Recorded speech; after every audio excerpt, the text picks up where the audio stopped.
நான் முன்னாடியே பேசுறதுக்கு காரணம் வந்து பாம்பேக்கு போறேன். அதுல கூட ஒரு பாம்பு இருக்கு பாருங்க.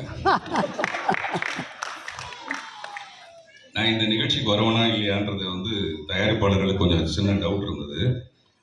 நான் வர வழியில என்னுடைய கார் வந்து பஞ்சர் ஆகி ஒரு ஆட்டோ பிடிச்சி தான் இங்கே வந்து சேர்ந்தேன். அவ்வளோ முக்கியத்துவம் வந்து இந்த நிகழ்ச்சிக்கு. முதல்ல இந்த பாம் படத்தை பற்றி என்ன பேசுறது அப்படின்னு ரொம்ப நேரம் அவங்க யோசிச்சேன். ட்ரைலர் பார்த்த உடனே இது எப்படி பேசுறது, என்ன பேசுனா அது சரியா இருக்கும், அல்ல என்ன பேசாமல் இருக்கணும், எவ்வளோ ஊடகமாக பேசுறது அப்படின்னு தெரியல. அதனால வாயு பகவானை வணங்கி விட்டு என்னுடைய பேச்சை தொடங்குகிறேன். முதல்ல இந்த பாம்னு ஒரு டைட்டில் ஒன்று நான் நினைச்சேன், ஏதாவது ஒரு பாம் கலாச்சாரம் சம்மந்தப்பட்டது போல இருக்கு அப்படின்னா. நான் கூட ஹவுஸ்ஃபுல்னு ஒரு படம் பண்ணியிருக்கேன். கோயம்புத்தூர் பாம் பிளாஸ்ட்டை வச்சுக்கிட்டு ஹவுஸ்ஃபுல்னு ஒரு படம் பண்ணி தேசிய விருதுலாம் வாங்கியிருக்கேன். அந்த மாதிரியான ஒரு விஷயத்தை எடுத்திருப்பாங்களோ அப்படின்னு சொல்லிட்டு முதல்ல இந்த ட்ரெய்லரை பார்க்கறதுக்கு முன்னாடி இருந்தது. அப்புறம் இந்த மாதிரியான ஒரு டைட்டிலை செலக்ட் பண்ணணும்னா அந்த டைரக்டர் விஷால் வெங்கட் வந்து பெரிய குசும்பனா இருக்கணும்னு நினைக்கிறேன். அவர் மிகப்பெரிய குசும்பனா இருந்தால் மட்டும்தான் இந்த மாதிரி ஒரு டைட்டிலை செலக்ட் பண்ண முடியும். இந்த படத்தை தயாரிக்கணும்னா அந்த தயாரிப்பால எவ்வளவு பெரிய குசும்பனா இருக்க முடியும். அவர் சுகுமார் பாலகிருஷ்ணன், அவர் எப்பவுமே வேஷ்டி சட்டையில இருப்பார். அதுக்கு இதுக்கு சம்மந்தம் கிடையாது. நான் சொல்றேன், அவர் ஏதோ உப்பு சத்தியாகிறதுக்கு போற மாதிரியே தான் இருப்பார் எப்பவுமே. நான் அவரை பத்தி அப்புறம் பின்னாடி பேசலாம். இது நிறைய பின்னாடி பேசலாம்னே வர வேண்டியதா இருக்கு. எல்லா டைரக்டரும் இந்த முதல் படம் வந்து மூக்கு மேல விரல் வைக்கிற மாதிரி அந்த டைரக்டர் பண்ணணுன்ற மாதிரி சொல்லுவாங்க. இந்த டைரக்டர் அந்த மாதிரியே ஒரு டைட்டில் வச்சிருக்காரு. ஆக்சுவலா நான் ஒரு இங்கிலீஷ் படம் ஹிஸ்டரி ஆஃப் த வேர்ல்டுன்னு ஒரு படம், அந்த படத்துல கிங் ஆஃப் குசும்பன் ஒருத்தன் இருப்பான். அதை பார்த்தேன் முதல்ல வந்து ஒரு இங்கிலீஷ் படத்துல குசும்பன் வந்து நான் அதில் தான் பார்த்தேன். அந்த கிங் வந்து எப்பவுமே அப்படிதான் இருப்பாரு. ஆனா தமிழ் படத்துல இப்படி கொண்டு வர முடியுதா? அதே மாதிரி பிங்க் பேந்தர்னு ஒரு படம், அந்த படத்துல ஸ்டீவ் மார்ட்டின் ஆக்ட் பண்ணியிருப்பாரு. அவர் என்ன பண்ணுவார்னா ஒரு ரெக்கார்டிங் தேட்டருக்கு, டி இமான் சாரோடைய ரெக்கார்டிங் தேட்டர் மாதிரி ஒரு ரெக்கார்டிங் தேட்டருக்கு போய் ஒரு ரூம் தனியா இருக்கும். ஆனா அந்த ரூம் வந்து தனியா இருக்குன்னு ஒரு நினைச்சுக்கிட்டு அந்த ரூம்குள்ள போயிட்டு ரகசியமா ஒரு வேலையை செய்வார். செஞ்சா அது வெளியில ரெக்கார்டிங் தேட்டர்னே அவருக்கு தெரியாது. 5.1 ஸ்டீரியோல வந்து அந்த சத்தம் வெளியில் வந்தோம். இந்த மாதிரி படங்கள் தான் நம்ம பார்த்துருக்கோம். ஆனா இது தமிழ் படத்துல பண்ற தைரியம் வந்து எப்படி ஒருத்தருக்கு இருக்குன்றதே எனக்கு ரொம்ப ஆச்சரியமா இருந்தது. சில நேரத்தில் நம்ம வண்டி கார்ல வந்துட்டு இருக்கும்போது பார்த்தீங்கன்னா திடீர்னு அந்த மாதிரி ஒரு பாம் பிளாஸ்ட் ஒன்று வந்துடும். அது யார் செஞ்சாங்கன்னு தெரியாது. நம்ம மெதுவாக கண்ணாடி அப்படி இறக்கும். ரொம்ப ஒரு பயங்கரமான ஒரு சூழ்நிலை ஏற்படும்.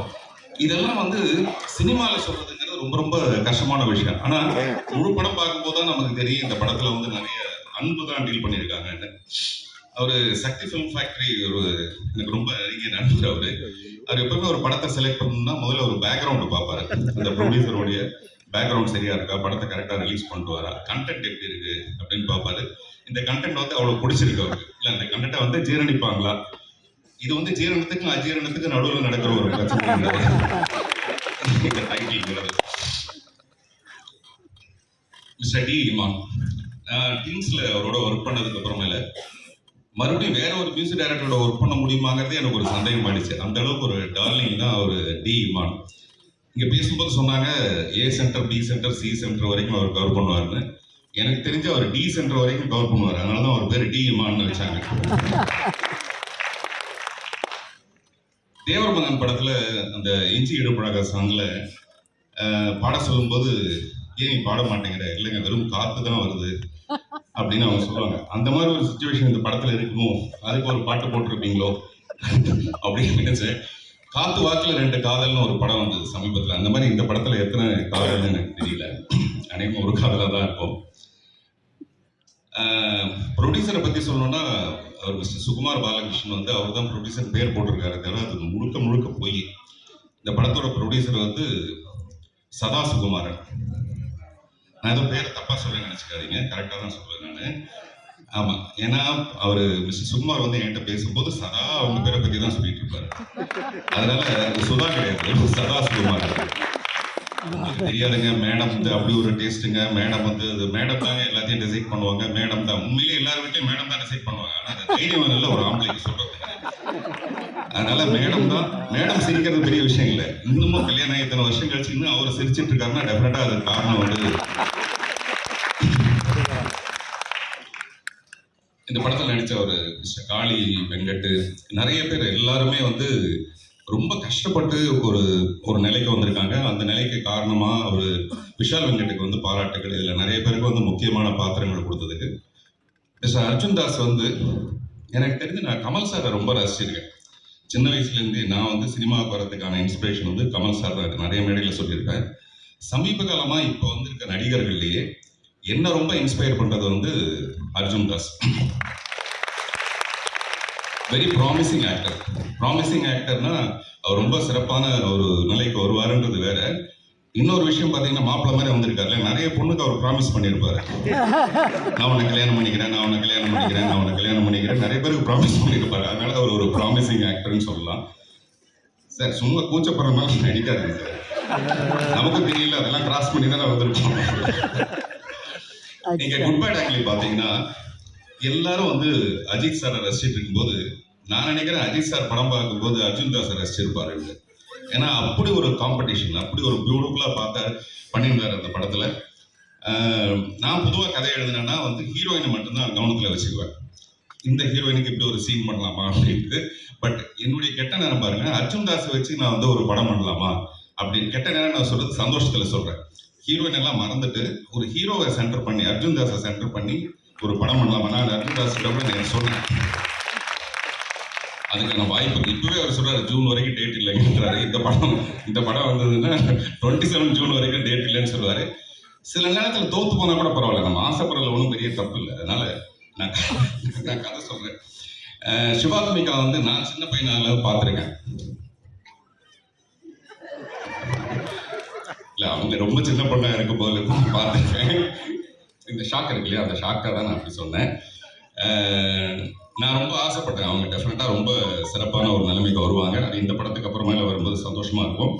அதே மாதிரி பொதுவாக ஒரு படம் வந்ததுக்கு அப்புறமேல இந்த படத்தோட வெற்றியை பற்றி எல்லாரும் குசு குசுன்னு பேசுவாங்கன்னு நினைக்கிறேன். இந்த படம் நல்லா இருக்கு, டெஃபினட்டாக பாருங்க அப்படின்னு காதோட காது வச்சு குசு குசுன்னு பேசுவாங்கன்னு நான் நினைக்கிறேன். அதே மாதிரி சில படங்களை வந்து நம்ம அப்புறம் பார்த்துக்கலான்னு விடுவோம்ல, அந்த மாதிரி இந்த படத்தை பின்னால பார்த்துக்கலான்னு விட்டுற வேண்டாம் யாரும். இந்த படம் உடனே வெற்றி அடைஞ்சதுன்னா இப்போ கூட ஒரு சக்தி சார் சொன்னார் ஒரு பெரிய சேனல் ஒன்று தொடங்க போகிறாங்க. அதில் கூட பார்த்தீங்கன்னா பெண்களுக்கு தான் முக்கியத்துவம். நான் முதல்ல சொன்னேன் இல்லைங்களா, அதே சதா கதை தான் அது. அதனால் பெண்களுக்கு தான் அதில் முக்கியத்துவம்.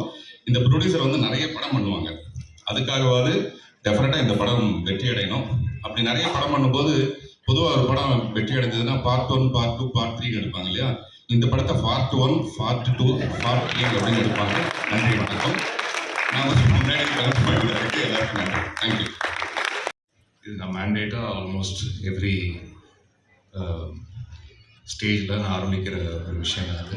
அண்ட் இந்த படமும் ஏறக்கூடிய இந்த மாதிரி ஒரு டாப்பிக்கை பற்றி டிபேட் பண்ணக்கூடிய ஒரு படம் தான். இறைவனை பற்றியும் இறை சக்தியை பற்றியும் இருக்கிற கேள்விகள், ஒரு சாமானிய மனிதனுக்கு இருக்கக்கூடிய கேள்விகளை வந்து ரொம்ப அழகாக, அதாவது இது வந்து முள்ளு மேலே நடக்கிற மாதிரியான ஒரு கதை, ஆனால் அது ரொம்ப அழகாக, எவ்வளோ ஜோவியலாக, அது ரொம்ப கன்வின்சிங்காக அது ஸ்க்ரீனில் ப்ரெசென்ட் பண்ண முடியும் அப்படின்றத விஷால் வெங்கட் ரொம்ப ரொம்ப மெச்சோர்டாக அதை ஹேண்டில் பண்ணியிருக்காங்க. அதுக்கு முதல்ல வாழ்த்துக்கள் விஷால். அண்ட் இந்த ஒரு 2 years ப்ராசஸில் இந்த படம் ஃபஸ்ட்டு கதை கேட்டோன்னே இது நிச்சயமாக அது பண்ணிடணும்னு தோணுச்சு.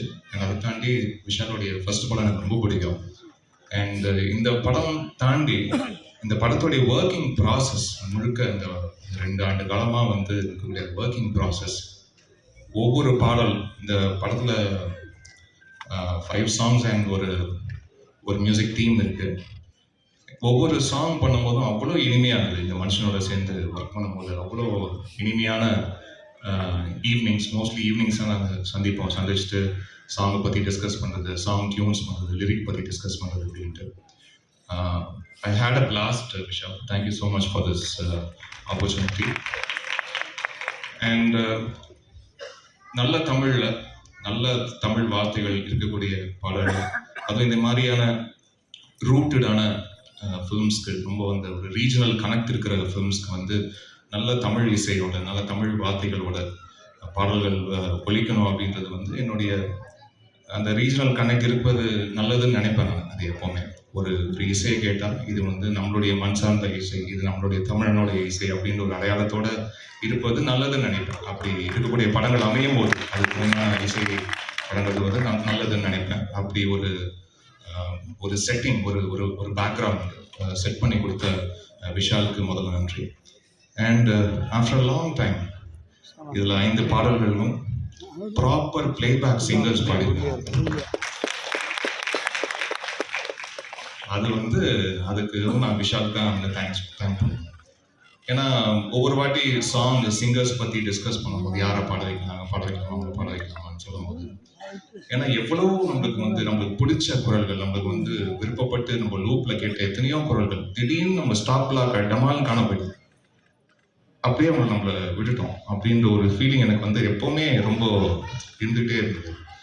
அண்ட் இதில் ஐ வாஸ் வெரி பர்டிகுலர். எல்லா சாங்ஸும் ப்ராப்பர் பிளேபேக் சிங்கர்ஸ். அது வந்து புதுமுக சிங்கர்ஸாக இருக்கலாம், எக்ஸ்பீரியன்ஸ் சிங்கர்ஸாக இருக்கலாம், யாராக இருக்கலாம். ஆனால் இசைக்காகன்னு ஒருத்தங்க சின்ன வயசுலேருந்து ஆயுதப்பட்டு தனக்காக வந்து தயார் பண்ணி என் மகளோ என் மகனோ என்னைக்காவது அவன் ஒரு பாட்டு பாடிட மாட்டானா, அவன் இசைக்காக வந்து தன்னுடைய வாழ்க்கையை அர்ப்பணிச்சிருக்கான், அவன் என்னைக்காவது ஒரு பாடல் பாடிட மாட்டான் ஏங்கிற ஒரு புது நியூ கமராக இருக்கட்டும். அதே மாதிரி வெட்டரன்ஸ் இதில் வந்து சித்ராமா ஒரு பாட்டு பாடியிருக்காங்க. அண்ட் வந்து இந்த புஷ்பனம் குப்புசாமி ஐயா அவர்களாக இருக்கட்டும், அண்ட் கார்த்திகா இருக்கட்டும், ஸ்வேதா மோகனாக இருக்கட்டும், மதுபாலகிருஷ்ணனாக இருக்கட்டும், ஹரிச்சரனாக இருக்கட்டும், இவங்களுடைய குரல்கள் எல்லாமே நம்ம வெவ்வேறு பாடல்கள் வெவ்வேறு இசையமைப்பாளர்கள் இசையில் நம்ம கேட்டு ரசிச்சிருக்கோம்.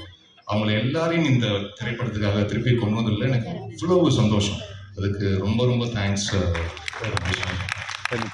அண்ட் இதில் லிரிசிஸ்ட் ஜெயரா அப்படின்ற ஒரு புது லிரிசிஸ்டும் இதில் அறிமுகமாயிருக்காரு. அதுக்கு எனக்கு ரொம்ப சந்தோஷம். ரொம்ப எளிமையான நேரடியாக ஸ்ட்ரைட் டு ஹார்ட் அப்படி கனெக்ட் பண்ணக்கூடிய லிரிக்ஸாக வந்து இதில் எழுதியிருக்காரு. இன்னும் எத்தனை காலம் அப்படின்ற ஒரு காதல் பாடல் நீங்கள் பார்த்துருப்பீங்க. கார்த்திக் ஸ்வேதா மோகன் அவருடைய குரலில் மணி அமுதவன் அப்படின்ற ஒரு எழுதியிருக்காரு. அண்ட் இறைவா அப்படின்ற ஒரு பாடல் மது பாலகிருஷ்ணன் ஹரிச்சரன் அவருடைய குரலில் ராகேந்து மௌலிக் அவர் எழுதியிருக்காரு. ஒளிய கேட்க ஒளிய பார்க்க அப்படின்ற ஒரு பாடல். இது புஷ்பனம் குப்புசாமி அவர்களும் யாசின் நிசார் அவர்களும் பாடியிருக்கிறாங்க. இயக்குனர் ஜே கே சந்துரு அவர்கள் இந்த படத்துக்காக எழுதியிருக்காரு. Thank you sir. அண்ட் ஒவ்வொரு மனுஷனும் ஒவ்வொரு விதம் அப்படின்ற ஒரு பாடல். இதில் மேக்னா சுமேஷ் அண்ட் தர்ஷினி ராஜ்குமார் இந்த பாடல் மூலியமா அறிமுகம் வராங்க. அவருக்கு என்னுடைய வாழ்த்துக்கள் தெரிவிச்சுக்கிறேன். அண்ட் உனக்குள்ளே கடவுள் உண்டு அப்படின்ற ஒரு பாடல் இல்லை லெஜெண்டரி சிங்கர் சித்ராமா பாடியிருக்காங்க. அவங்களோட சேர்ந்து ஒரு few months back was part of this super singer junior season 10. அந்த அந்த அந்த நிகழ்ச்சியோட ஒரு ஒன் ஆஃப் த பேனல் ஜட்ஜாக இருக்கக்கூடிய ஒரு நல்ல ஒரு வாய்ப்பு. அந்த நிகழ்ச்சி அப்போது நான் கண்டெடுத்த ஒரு 4 முத்துக்கள் அப்படின்னு தான் சொல்லணும். சாரா, ஸ்ருதி, நஸ்ரீன், காயத்ரி, ஆதி, அவங்க 4 பேரும் உடனே டக்குன்னு வந்துருக்க மேடைக்கு வந்துருக்கேன். இந்த 4 பேருடைய பேரண்ட்ஸும் இங்கே வந்திருக்காங்க. எல்லாருக்குமே ரொம்ப ரொம்ப நன்றி. I will start with the production house. Sudha ma'am, Sukumar sir, எனக்கு இந்த ஆப்பர்ச்சுனிட்டி கொடுத்ததுக்கு ரொம்ப நன்றி மேம்.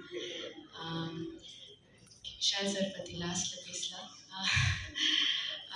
இங்கே பேசுனதுனால இமான் சார் எனக்கு உங்கள் மியூசிக் இன்ட்ரடியூஸ் பண்ணதே அப்பா தான். அவர் பிளேலிஸ்ட் ஃபுல்லாக உங்கள் பாட்டு தான் இருக்கும். So I am also a huge fan. உங்கள் மியூசிக்கில் நடிக்கிறது எனக்கு அவ்வளோ சந்தோஷம். Thank you so much sir. Manikandan sir, I'm a very, very, very big fan of yours. I think you're a fabulous actor, and thank you so much for coming here. இங்கே இருக்கிற எல்லாருக்குமே நான் ரொம்ப ரொம்ப thank you for coming and taking your time to talk about our film. Kaali Venkat sir, sir உங்களை மாதிரி ஒரு ஆக்டரோட இவ்வளோ ஒரு நல்ல கேரக்டர் பண்ணது எனக்கு அவ்வளோ சந்தோஷம். You taught me so much on set.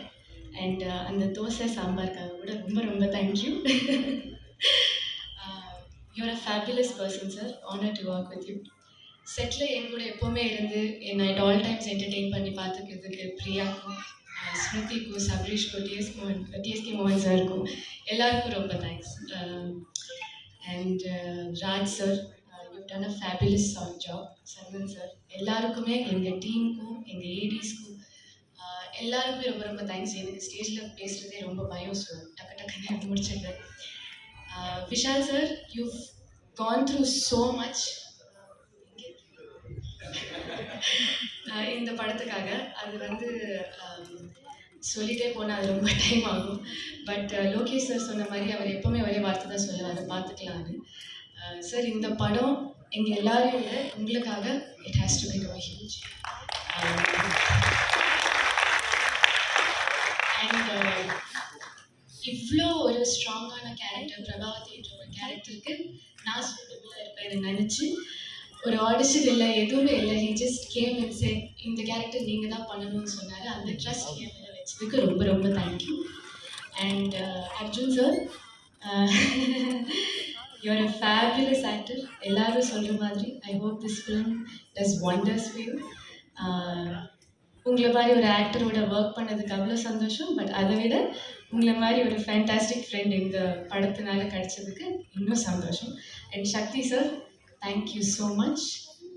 நீங்கள் இந்த படம் ரிலீஸ் பண்ணது எங்கள் எல்லாருக்குமே அவ்வளோ கான்ஃபிடென்ஸ். அண்ட் நான் எல்லோரும் சொல்கிற மாதிரி சக்தி ஃபிலிம் ஃபேக்ட்ரி பண்ணுறதுனால இந்த படம் இவ்வளோ நல்லா வந்ததுனால பெரிய ஹிட் ஆனால் will be very happy. Please September 12 எல்லோரும் கண்டிப்பாக வந்து பாருங்கள். It's a heart warming film and I hope you all like it. Thank you. எல்லாருக்கும் வணக்கம். நான் தான் மனஸ்வி. ஃப்ளாஷ் சித்தர் டிவிக்கு லைக் பண்ணுங்கள், ஷேர் பண்ணுங்கள், சப்ஸ்கிரைப் பண்ணுங்கள், கமெண்ட் பண்ணுங்கள். மறக்காமல் அந்த பெல் ஐக்கானையும் கிளிக் பண்ணிடுங்க. அப்போ தான் உங்களுக்கு நோட்டிஃபிகேஷன்ஸ்லாம் வரும். Thank you all. Bye bye.